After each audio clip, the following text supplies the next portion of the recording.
Só quero girar a reportagem da Jovem Pan News, porque o ministro do Desenvolvimento e Assistência Social, Família e Combate à Fome, Wellington Dias, afirmou que o presidente Lula não pretende deixar vagas abertas no Supremo Tribunal Federal para que sejam preenchidas no próximo mandato. Quem está acompanhando essas movimentações e articulações é o Matheus Dias. Chega ao vivo. Matheus, seja bem-vindo. Ótima noite a você. Então, mesmo depois da rejeição de Jorge Messias, parece que o presidente da República segue firme, convicto, não desistiu da indicação, é isso? É isso, viu, Caniato? Pelo menos na visão de Wellington Dias, o ministro do Desenvolvimento, Assistência Social, da Família e do Combate à Fome. Uma boa noite para você, Caniato, a quem nos acompanha aqui no Pingos nos Is. O ministro Wellington Dias disse que Lula vai sim indicar um novo nome para vaga em aberto no Supremo Tribunal Federal ainda esse ano, ainda até o fim desse mandato. Segundo ele, é de direito do presidente escolher um nome para compor as cortes e que não tem cabimento um presidente, segundo ele, democraticamente eleito, ter que esperar uma nova eleição acontecer, uma nova posse acontecer, para aí que sim seja feito o uso desse direito de indicar um nome para uma corte, como no caso o Supremo Tribunal Federal. Essa fala de Wellington Dias aconteceu no canal SBT News. Ele disse inclusive que a rejeição de Jorge Messias foi apenas por motivações políticas do Congresso e que não tem cabimento também essa rejeição ter acontecido, já que na visão de Wellington Dias, Jorge Messias é extremamente qualificado para o cargo e seria um ministro extremamente qualificado para atuar nessas funções nesse momento, ainda mais de um país completamente polarizado. O ministro disse ainda que Lula não tem um prazo para definir esse novo nome. Nas palavras de Wellington Dias, disse que Lula tinha escolhido o melhor, mas o Congresso rejeitou. Agora ele vai ter que rever as listas, repensar nos nomes e escolher mais um entre os melhores. Só que ainda não tem prazo para isso acontecer, viu, Caniato? Pois é, a gente vai seguir acompanhando, porque há muitos nomes sendo aventados, né? O Matheus Dias, claro, que vai seguir acompanhando essas articulações. Qualquer novidade, Matheus, por favor, prioridade para você, para a nossa reportagem. Grande abraço, bom trabalho, a gente segue em contato. Deixa eu chamar o Bruno Musa para entender um pouco esse desafio para o presidente da República, que agora fica vislumbrando a possibilidade de uma reeleição. E caso ele ocupe mais uma vez a cadeira da presidência da República, no próximo mandato, ele teria direito a indicar mais 3 nomes para o Supremo Tribunal Federal. Então, juristas que ocupariam as cadeiras de, não necessariamente nessa ordem, tá? Mas Carmen Lúcia, Luiz Fux e Gilmar Mendes.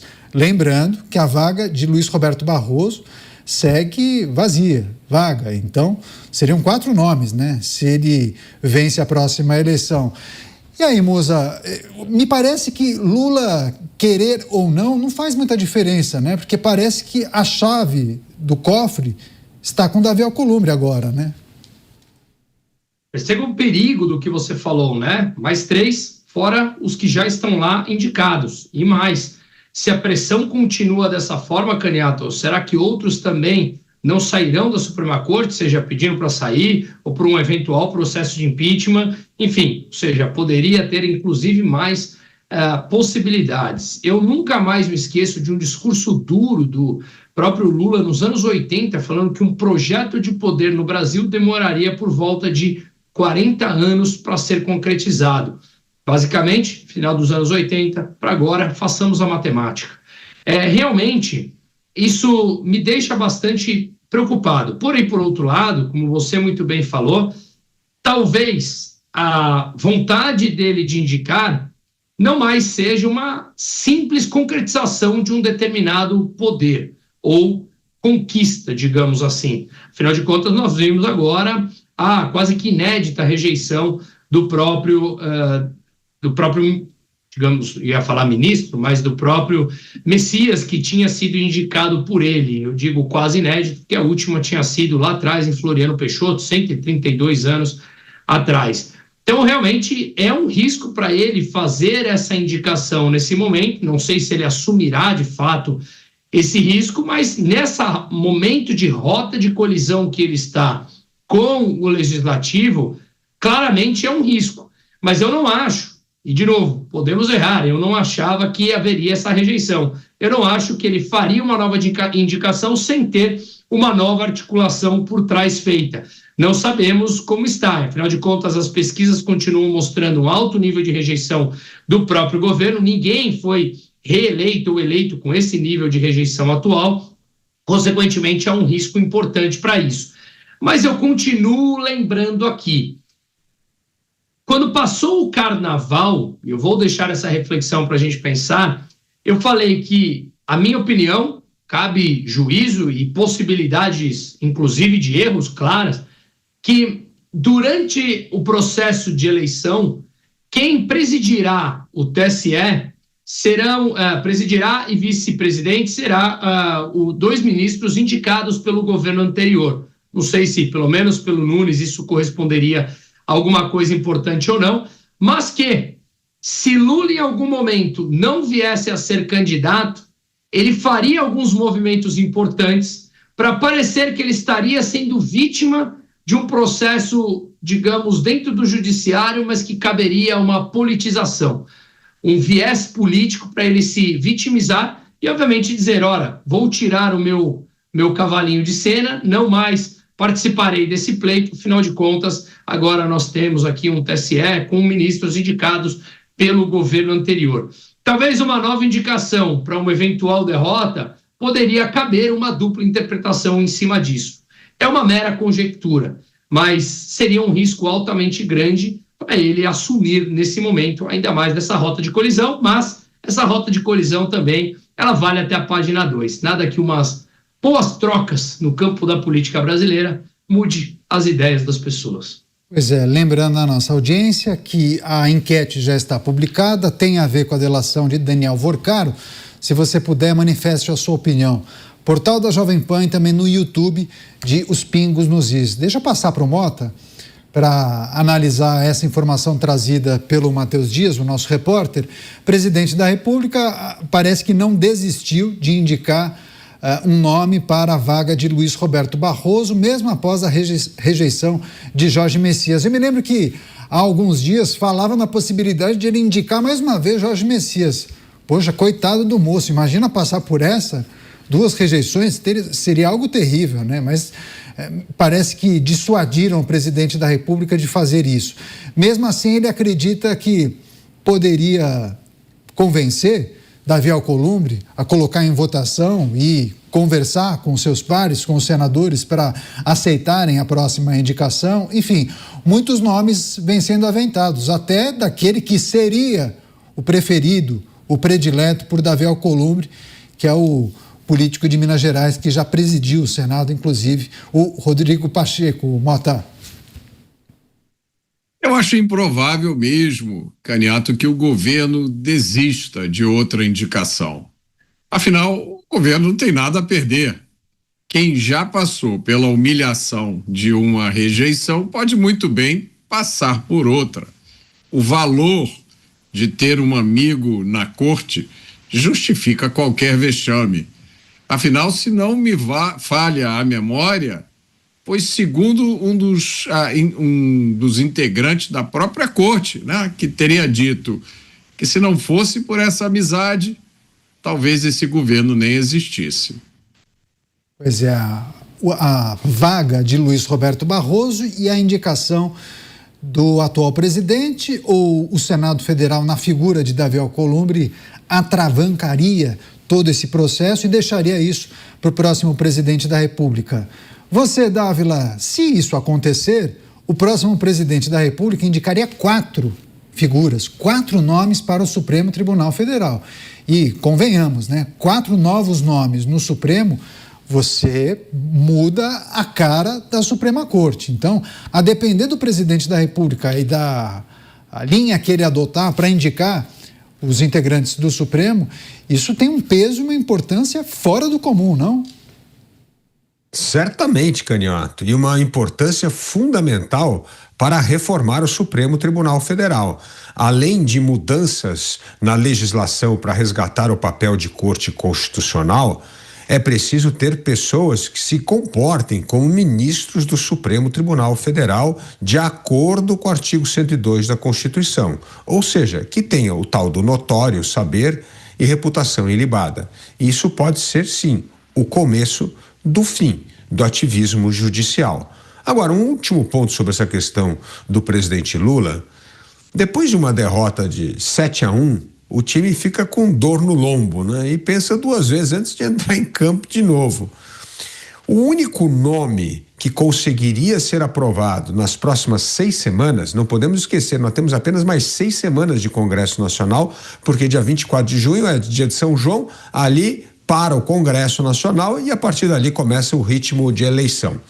Então, em 6 semanas, o único nome que o governo conseguiria aprovar num tal de fast track é justamente o do ex-senador Rodrigo Pacheco. Mas se o presidente da República apresentar o nome de Rodrigo Pacheco, o vitorioso não será o governo, será o presidente do Senado, Davi Alcolumbre. Pois é, mas só uma informação de bastidor, viu, Dávila?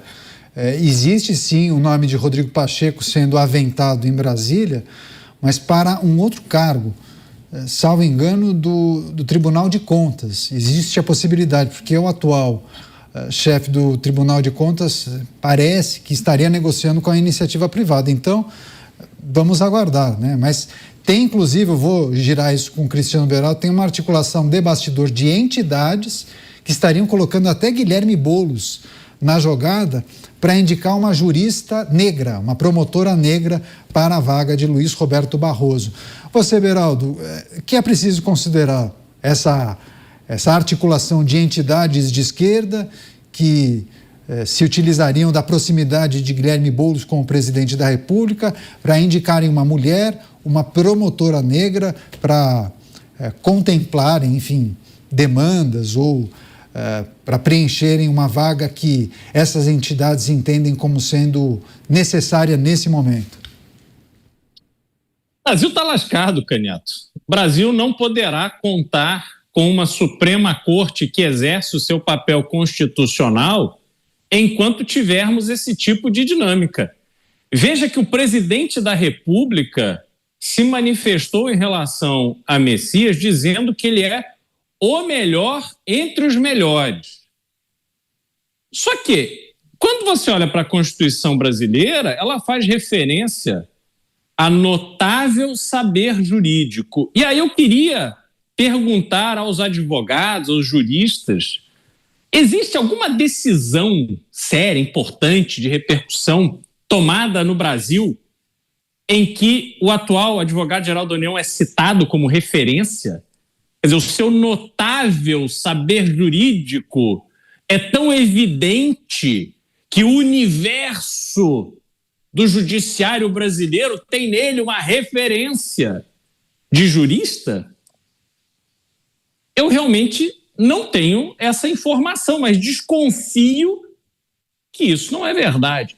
Então, se ele, melhor entre os melhores, segundo o presidente da República, não desfruta deste prestígio que comprovaria o seu notável saber jurídico, resta comprovado que as duas únicas exigências constitucionais já não estão mais sendo levadas em consideração. Aí nós olhamos agora para essa questão de Guilherme Boulos. Desde quando no mundo, no universo, Guilherme Boulos, que ficou famoso, ganhou repercussão, invadia a propriedade privada. Ele próprio, passando por cima das leis e da própria Constituição. Aí ele vira referência para indicar alguém para ir para o Supremo Tribunal Federal. Então lascou-se, Canhoto, porque não mais se trata de uma corte constitucional. Se trata de uma corte de militância. Então, se está bom assim, se o Congresso Nacional assiste e acha bom, porque foi conivente, antes da rejeição de Messias, todos que estão lá passaram pelo crivo, em geral com aplausos, do Senado Federal e permanecem lá por causa do Senado Federal. Então, está tudo errado, está tudo completamente errado, está tudo absolutamente errado. Eu torço que simplesmente não haja clima político para que, mesmo havendo a indicação, que o Senado se debruce nesse tema, faça a sabatina e a votação. Aliás, o presidente do Senado Federal, senador Davi Alcolumbre, já tem um inimigo na corte. Aquele seu gesto de deixar a indicação de André Mendonça mofando em sua gaveta por meses a fios, combinada agora com a rejeição do irmão de André Mendonça, o Jorge Messias, não irmão do direito, não irmão do saber jurídico, não, irmão por causa da igreja. A Constituição não fala de igreja. Se o ministro do Supremo Tribunal Federal é católico, é judeu, é ateu, pouco importa, porque não está falando ali. Mas o fato de ser evangélico agora no Brasil, neste circo chamado Brasil, virou um elemento a ser considerado. Então, Davi Alcolumbre rejeitou, articulou pela rejeição de um irmão de igreja de André Mendonça. Ô, Caniato, olha, eu já procurei emprego, já fui empregado, já fiz negócio, abri minhas empresas, lutei arduamente, trabalhei muito para ter uma vida minimamente digna. E nenhum negócio que eu fiz, eu coloquei ou me apresentei. Eu sou formado em administração de empresas, eu já fiz isso, aquilo, tenho todas essas experiências. Ah, mas eu sou católico e eu vou à missa todos os domingos, viu?